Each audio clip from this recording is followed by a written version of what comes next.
नमस्कार दोस्तों, national India news देख रहे हैं आप। सुप्रीम कोर्ट के पूर्व जज जस्टिस रोहिंटन नरीमन ने आर्थिक रूप से कमजोर वर्गों के लिए 10% ईडब्ल्यूएस आरक्षण को लेकर बड़ी बात कही है। उन्होंने कहा कि संविधान में 103वें संशोधन के माध्यम से आर्थिक रूप से कमजोर वर्गों के लिए 10% आरक्षण लागू करना संविधान को पलटने जैसा है।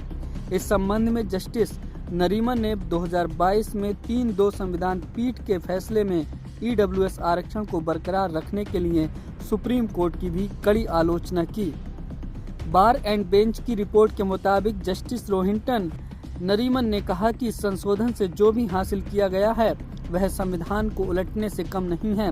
उन्होंने कहा कि संविधान निर्माताओं ने कुछ समुदायों के प्रति ऐतिहासिक गलतियों के कारण उत्पन्न सामाजिक असमानताओं को कम करने के लिए आरक्षण की परिकल्पना की थी तथा संविधान निर्माताओं ने इसके लिए कभी भी आर्थिक मानदंड की परिकल्पना नहीं की थी।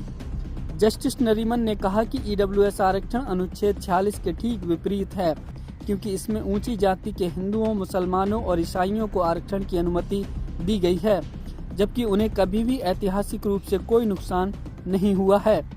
सुप्रीम कोर्ट के पूर्व जस्टिस ने कहा कि आप उन सभी को बाहर कर देते हैं जिन्हें शामिल करने की आवश्यकता है, जैसे एससी, एसटी, ओबीसी।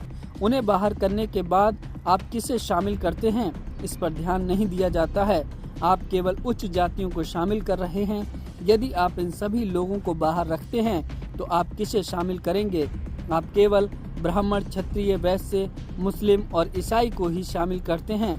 अब ये एक बड़ी समस्या बन जाती है, क्योंकि जब आप इन लोगों को शामिल करते हैं तो ऐतिहासिक गलतियों के अलावा किसी भी आरक्षण का कोई सवाल ही नहीं है। नरीमन ने दुख जताते हुए कहा कि ईडब्ल्यूएस ने इन सब को पूरी तरह नज़रअंदाज कर दिया है।